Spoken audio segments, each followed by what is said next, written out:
Hello student, स्वागत है आप सभी का आज के इस सेशन में। स्टार्ट करेंगे आज की खबरों को। सबसे पहली न्यूज़ एक स्टेट से है। देखिए बच्चे, स्टेट हो या यूनियन टेरिटरी यानी कि केंद्र शासित प्रदेश हो या फिर भारतीय राज्य हो, हम उनकी खबरों को कवर करते हैं स्टेट वाले टॉपिक में। ठीक है, तो पहला यूनियन टेरिटरी है। पहली न्यूज़ जो है कि यूनियन टेरिटरी से है, ये है आपका नेशनल कैपिटल दिल्ली। दिल्ली में मुख्यमंत्री बदल गए हैं। ठीक है, तो बहुत इंपॉर्टेंट न्यूज़ है। एक तो नेशनल कैपिटल है, यूनियन टेरिटरी है, तो यहाँ पे बच्चे मुख्यमंत्री बदल गए हैं। अरविंद केजरीवाल यहाँ के पहले इससे पहले जो है सीएम थे, आम आदमी पार्टी के थे, और जेल से छूटने के बाद में उन्होंने खुद ही आम आदमी पार्टी की ही एक बहुत ही फेमस लीडर हैं, अतीशी नाम है इनका, तो अतीशी के नाम की घोषणा की गई है मुख्यमंत्री के रूप में। आपको याद रखना है, आम आदमी पार्टी की जो आम आदमी पार्टी की तरफ से जो अब दिल्ली की कमान संभालेंगी उनका नाम है अतीशी। ठीक है, याद रखिएगा बच्चे, आपको बहुत सारे एग्जाम में काम आएगा। अब अतीशी के बारे में पहले आपको पूछा जा सकता है कि अतीशी आम आदमी पार्टी की लीडर तो थी, ये जो है विधानसभा में भी थी। ठीक है, इनके पास में कौन सा डिपार्टमेंट था? तो बच्चे इनके पास में ये एजुकेशन मिनिस्टर थी दिल्ली की, याद रखना। ठीक है, इनके डिपार्टमेंट याद रखना, एजुकेशनल मिनिस्टर थी ये दिल्ली की, और अब जो है ये दिल्ली की कमान संभालेंगी यानी कि दिल्ली की मुख्यमंत्री कहलाएंगी।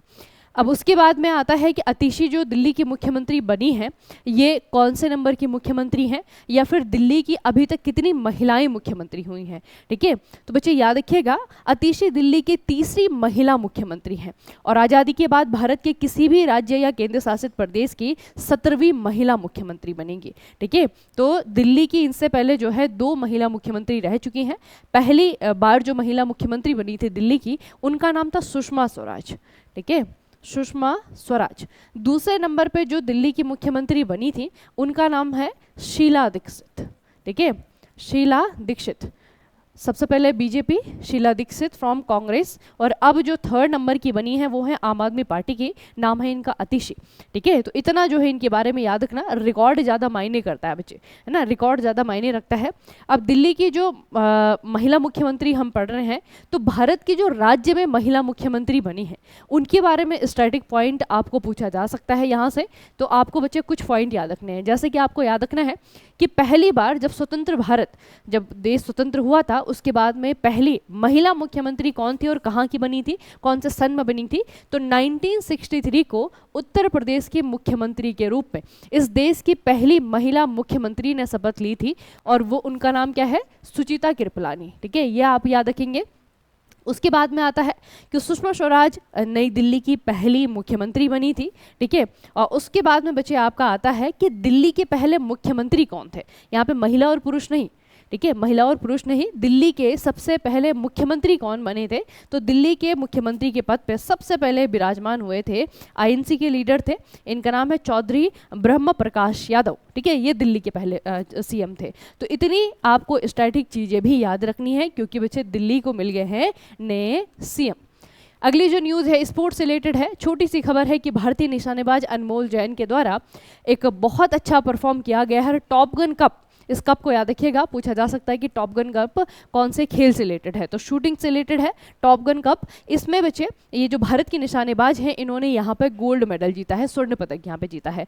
अब अगर बच्चे राष्ट्रीय स्तर पर आप लोग देखेंगे शूटिंग से रिलेटेड, तो बहुत ज़्यादा ऐसी चैंपियनशिप नहीं होती हैं कि उनका नाम आपको पूछा जाए एग्जाम में, लेकिन इंटरनेशनल लेवल पर कुछ ऐसी चैंपियनशिप होती हैं, कुछ ऐसे कप होते हैं जिनके बारे में आपको पूछा जा सकता है। तो याद रखिएगा, टॉप गन कप का संबंध किससे है? इसका संबंध है शूटिंग से। कुछ और मैं आपको नाम बताती हूँ, जैसे कि आपको शूटिंग से रिलेटेड रखना है वेल्स ग्रैंड प्री। ठीक है, ये भी आपका शूटिंग से रिलेटेड है। नॉर्थ वेल्स कप, ये भी आपका शूटिंग से रिलेटेड है। ठीक है, तो ये भी आपको दोनों कप याद रखने हैं कि इनका संबंध है आपका शूटिंग से। इंडिया में तो क्या होता है बच्चे, नेशनल शूटिंग चैंपियनशिप इस तरीके से होते हैं, उनके कोई स्पेसिफिक नाम नहीं होते हैं ना, जो नेशनल लेवल पे होते हैं, लेकिन इंटरनेशनल लेवल पे होने वाली जो शूटिंग से रिलेटेड ये चैंपियनशिप है वो आपको याद रखने हैं। अगली न्यूज़ भी आपकी स्टेट से है, लेकिन ये स्टेट कौन सा है आपका? ये है उड़ीसा। उड़ीसा में प्रधानमंत्री नरेंद्र मोदी के द्वारा क्या किया गया है? एक नई स्कीम लॉन्च की गई है, वुमेन से रिलेटेड है। ठीक है, एक तो प्रधानमंत्री ने की है तो इंपॉर्टेंट है, वुमेन से रिलेटेड है तो और भी ज़्यादा इंपॉर्टेंट है। अपने 17 सितंबर को बर्थडे आता है मोदी जी का, ठीक है। पिछली बार युवाओं ने इस दिन को बेरोजगार दिवस घोषित किया था ना, तो ये 74th जन्मदिन है प्रधानमंत्री नरेंद्र मोदी का। इस अवसर पर उड़ीसा सरकार की सुभद्रा योजना का शुभारंभ किया है। सुभद्रा योजना, तो सुभद्रा योजना में क्या किया जाता है, क्या क्या बेनिफिट वुमेन्स को मिलते हैं, महिलाओं को मिलते हैं, ये भी याद रखिएगा। इसके तहत महिलाओं को 2 किस्तों में सालाना 10,000 रुपये दिए जाएंगे। यह आर्थिक सहायता जो है 5 साल तक दी जाएगी, ठीक है। तो एलिजिबल जो वुमेन्स होंगी उन्हें जो है 10,000 रुपये दिया जाएगा एक साल में, अलग अलग किस्तों में। और ये कितने साल तक दिया जाएगा, सिर्फ आपका 5 साल तक दिया जाएगा, ठीक है। तो एक तो वित्तीय सहायता दी जा रही है, दूसरा जो है वुमेन से रिलेटेड है, और तीसरे सबसे बड़ी बात कि प्रधानमंत्री स्वयं जो है इसे ही लॉन्च कर रहे हैं, तो इंपॉर्टेंट स्कीम है। उसके बाद में उड़ीसा की अगर हम बात करें, प्रधानमंत्री अगर लॉन्च कर रहे हैं बच्चे इस तरीके की कोई स्कीम, तो ये थोड़ा सा याद रखिएगा कि उड़ीसा में सरकार बदल चुकी है। यहाँ पे अभी जो है बीजेपी की गवर्नमेंट है, ठीक है। तो यहाँ पे बीजेपी की तरफ से जो चीफ मिनिस्टर है उनका नाम है मोहन चरण मांझी, और जो गवर्नर है, राज्यपाल है, उनका नाम है रघुबर दास। दोनों का नाम याद रखिएगा, ठीक है। गवर्नर है रघुबर दास और चीफ मिनिस्टर है यहाँ पे मोहन चरण मांझी। इतना जो है आपको याद रखना है। अगली जो न्यूज़ है ये भी स्टेट से रिलेटेड है, और ये है आपका यूपी। उत्तर प्रदेश से रिलेटेड बच्चे एक न्यूज़ आई है कि अयोध्या ने वाराणसी को पीछे छोड़ते हुए उत्तर प्रदेश का सबसे बड़ा पर्यटक आकर्षण बनने का गौरव हासिल किया है। इसका मतलब यह है कि अयोध्या में क्या हुआ है, आप सभी को पता है कि 2024 में यहाँ पे राम मंदिर में जो है आपका रामलला की मूर्ति को स्थापित कर दिया गया है।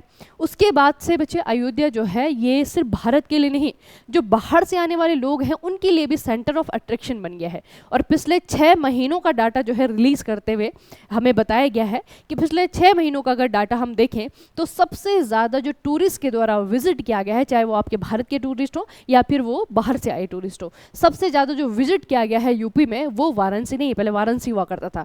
वाराणसी को पीछे छोड़ते हुए अब अयोध्या जो है आपका क्या बन गया है, मुख्य पर्यटक आकर्षण का केंद्र बन गया है, ठीक है। ये बच्चे आपका डाटा बताया गया है, इसमें देखिए दोनों में कंपैरिजन हुआ है। इस वर्ष के पहले 6 महीनों में 11 करोड़ घरेलू और विदेशी पर्यटक अयोध्या आए, जबकि 4.61 करोड़ पर्यटक जो है वाराणसी आई। तो दोनों में कंपैरिजन करते हुए आपको बताया गया है। वाराणसी जो पहले नंबर पे होता था, अब जो है वहाँ पे देखिए बच्चे कितना बड़ा अंतर है। 11 करोड़ कहाँ पे, अयोध्या में, और वाराणसी में जो है सिर्फ आपके 4.61 करोड़ लोगों ने अभी तक इस साल के जो 6 महीने हो चुके हैं वहाँ पे विजिट किया है, ठीक है। तो ये भी आपके न्यूज़ इंपॉर्टेंट है। यूपी की अगर हम बात करें, उत्तर प्रदेश की अगर हम बात करें, तो इससे तो बच्चे इस राज्य को आप लोग क्यों जानते हैं, उत्तर प्रदेश को जाना जाता है इसकी विशालता के लिए, इसकी डाइवर्सिटी के लिए। ये एक तरीके से छोटा इंडिया है, इतना बड़ा बच्चे स्टेट है ये। अगर आप लोग इसे देखेंगे, यहाँ पे आपको पठारी क्षेत्र मिलता है, गंगा का मैदान में मिलता है, थोड़े बहुत ऊपर की तरफ जो है बहुत किनारे शिवालिक रेंज भी मिल जाती है ना, पीलीभीत की तरफ। तो ये जो आपका स्टेट है यहाँ पे हर तरीके का जो है जियोग्राफिकल फीचर्स आपको मिलेंगे। दूसरा क्या है कि लोग भी यहाँ पे भांति भांति के मिलते हैं। जिन जिन स्टेट से इसकी बाउंड्री शेयर होती है, ऑब्वियसली बात है कि उस स्टेट का कल्चर जो है ये क्या करते हैं, आपस में साझा करते हैं, ठीक है।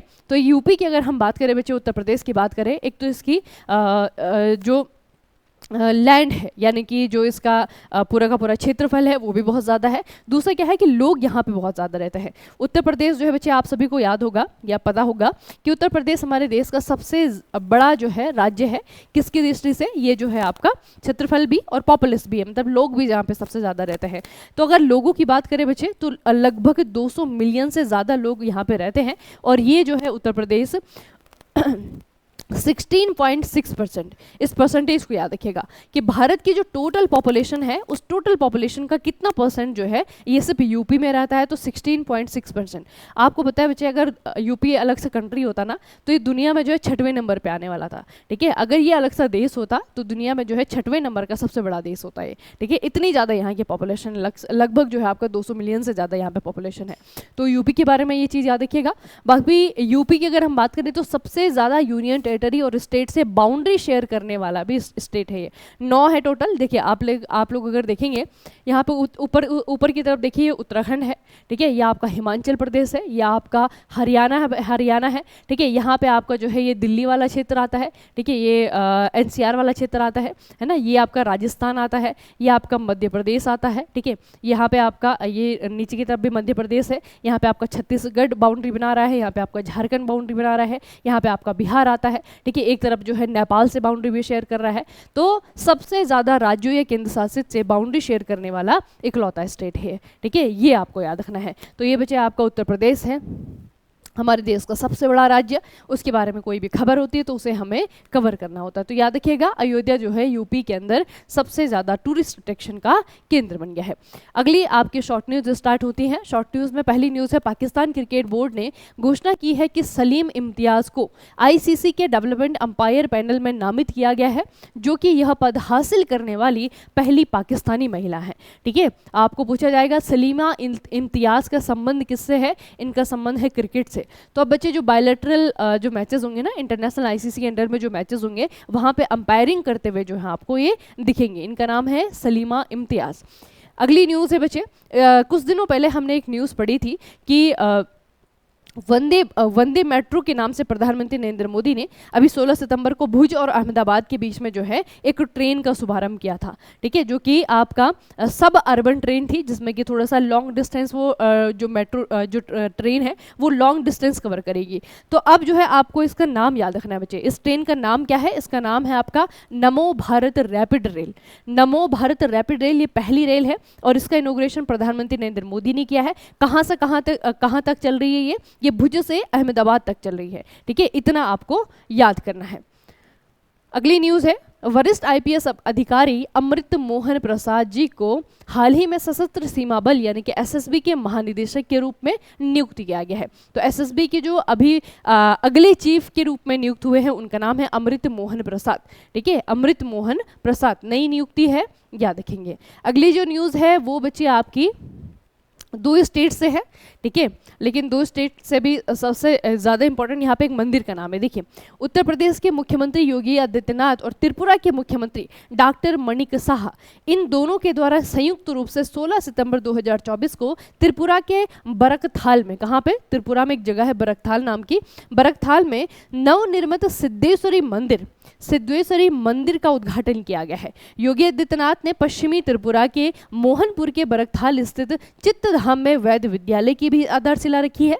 ठीक है, तो ये चीज़ें बच्चे आपकी बहुत इंटरेस्टिंग भी है, इंपॉर्टेंट भी है। देखिए, उत्तर प्रदेश के मुख्यमंत्री योगी आदित्यनाथ हैं। ठीक है, त्रिपुरा के जो मुख्यमंत्री हैं उनका नाम है मणिक साहा। तो दोनों ने मिलकर के त्रिपुरा में एक जगह है, कहाँ पे है? त्रिपुरा में एक जगह है, जगह का नाम है बरकथला। बरकथला में एक नई मंदिर बनाई गई है। उस मंदिर के इनॉग्रेशन के लिए जो है दूसरे देश के सीएम को भी बुलाया गया है, दूसरे राज्य के सीएम को भी बुलाया गया है। तो इस मंदिर का नाम याद रखिएगा, ये है आपका सिद्धेश्वरी मंदिर। सिद्धेश्वरी मंदिर जो है मंदिर का नाम है। और ये आपको इतना भी पूछा जा सकता है कि सिद्धेश्वरी मंदिर कहाँ पे है, याद रखेंगे त्रिपुरा में है। त्रिपुरा में जिस जगह पे है वहाँ पर उस जगह को कहा जाता है बरकथला। ठीक है, सिर्फ मंदिर नहीं, योगी आदित्यनाथ ने जो है यहाँ पे एक विद्यालय जिसका नाम है वेद विद्यालय, वेद विद्यालय की आधारशिला रखी है। ये बनी नहीं है, बनना है। वेद विद्यालय यहाँ पे बनाया जाएगा। ठीक है, बरकथाल स्थित चित्तधाम में एक वेद विद्यालय भी आपका बनाया जाएगा। तो त्रिपुरा और यूपी की बॉन्डिंग में आपको यहाँ पे देखने को मिल रही है इस न्यूज़ में।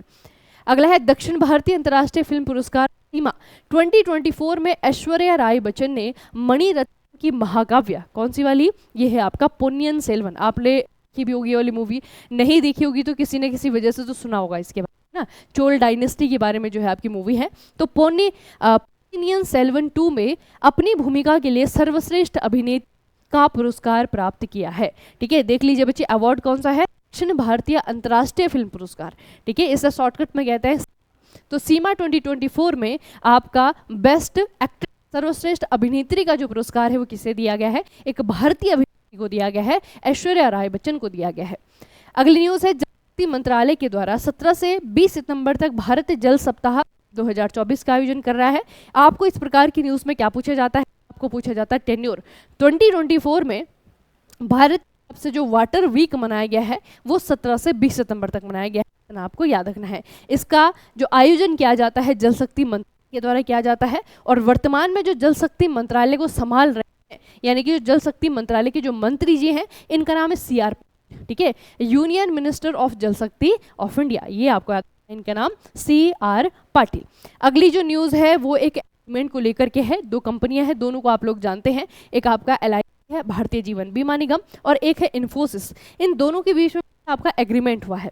ठीक है, तो बेसिकली LIC ने अप्रोच किया है इन्फोसिस को, LIC ने इन्फोसिस के साथ में एक एग्रीमेंट किया है किस चीज़ को, भारतीय जीवन बीमा ने अपने digital innovation and value enhancement, ठीक है, बेसिकली अब आपको पता है कि अभी जो है डिजिटल दुनिया शुरू हो चुकी है। हर कोई, चाहे वो गवर्नमेंट डिपार्टमेंट हो, चाहे वो आपकी प्राइवेट कंपनी हो, प्राइवेट फर्म हो, हर कोई खुद को डिजिटलाइज कर रहा है, हर कोई खुद को जो है आपका क्या कर रहा है, अपग्रेड कर रहा है। तो इसी अपग्रेडेशन के उसमें आप लोग देखेंगे कि LIC के द्वारा क्या किया गया है, खुद को अपग्रेड करने के लिए, अपने पूरे सिस्टम को एनहांस करने के लिए, एडवांसमेंट करने के लिए इन्होंने क्या किया है, डिजिटल प्लेटफॉर्म बनाने के लिए। अब ये जो है LIC अपना एक डिजिटल प्लेटफॉर्म बनवाएगा, और किससे बनवाएगा, इन्फोसिस से बनाएगा, ठीक है। इन्फोसिस का चयन किया गया है ये चीज़ डेवलप करने के लिए। तो ये बच्चे आपका एग्रीमेंट देखिएगा, भारतीय जीवन बीमा निगम और आपका इन्फोसिस ही आपको याद रखनी है, ठीक है। चलिए, तो आज की जो आपकी खबरें हैं यहीं पे समाप्त होती हैं, आज की न्यूज़ यहीं पे समाप्त होती हैं। एक एक लाइन की फिर से खबर की, बहुत ज़्यादा डिटेल में आपको कुछ याद रखने की ज़रूरत नहीं है, ठीक है, लेकिन की ज़रूरत तो है। आप लोगों का RRB JEE का NTPC आजकल फॉर्म आया हुआ है, ठीक है। तो जो भी बच्चे अपॉर्चुनिटीज़ है ना, वो ऐसा नहीं है कि जैसे बहुत सारे बच्चे पुराने हैं उनको मालूम हो है कि कितना टाइम लगता है, कितना समय लग सकता है, कितना एफर्ट लगता है पर निकालने में। जो बच्चे नए हैं, जो जोश में रहते हैं पहले दूसरे साल में, ठीक है, तो जोश में मत रहिएगा, ठीक है। अच्छे से अभी जो समय मिला है ना, आप उसका बच्चे फ़ायदा उठाइए, क्योंकि ये समय हो ना हो कि कल ना आपको, है ना। कल किसने देखा है वाकई में कि कल जो है बहुत ज़्यादा पॉजिटिव भी हो सकता है, बहुत ज़्यादा नेगेटिव भी हो सकता है। तो जो आज है ना, उसका बेनिफिट उठाइए, उसका फ़ायदा उठाइए, ठीक है। तो अच्छे से तैयारी करनी है, खूब करके जो है तैयारी करनी है, अगर आप तैयारी कर रहे हैं तो, ठीक है। ये टाइम पास कर रहे हैं इधर ना, टाइम पास नहीं करना बच्चे, कहीं पे भी टाइम पास नहीं करना। अगर सेक्टर में भी जाते तो वहाँ पे भी नहीं करना, यहाँ अगर आए हैं, अगर गवर्नमेंट जॉब की इच्छा है तो यहाँ पे भी टाइम पास नहीं करना है। टाइम है नहीं, ठीक है। टाइम सबसे ज़्यादा महंगी चीज़ होती है इस दुनिया में, ठीक है। तो अच्छे से जो है अपने आप का एफर्ट जो है वो डालिए, अपने प्रिपरेशन में डालिए, अपनी तैयारियों में डालिए, ठीक है। और अगर किसी चीज़ की ज़रूरत होती है बच्चे, तो make it easy mechanical mobile application है, उसके भीतर जाएंगे तो बहुत सारी चीज़ें आपको मिल जाएंगी, ठीक है। आप बहुत सारी चीज़ों की ज़रूरत होती है, जब तैयारी आप लोग करते हैं ना, बहुत चीज़ों की ज़रूरत होती है, अलग अलग चीज़ों की ज़रूरत होती है, ठीक है। अलग अलग स्टूडेंट नीड होती है, अलग अलग जो है उसकी रिक्वायरमेंट होती है, तो उसके हिसाब से जो है अलग अलग प्रोडक्ट आपके लिए बनाए गए हैं। तो जिस चीज़ की भी आपको ज़रूरत होती है, ऐप के अंदर ज़रूर विजिट करना है आपको, ठीक है। मैकेनिकल मोबाइल एप्लीकेशन है मैकेनिकल वालों के लिए, और जो सिविल वाले देखते हैं आपके लिए है मेक इट इजी सिविल, ठीक है। चलिए फिर मिलेंगे कल के में, तब तक के लिए बढ़ते रहेंगे, अपना खूब सारा ख्याल रखेंगे। आपका बहुत बहुत धन्यवाद।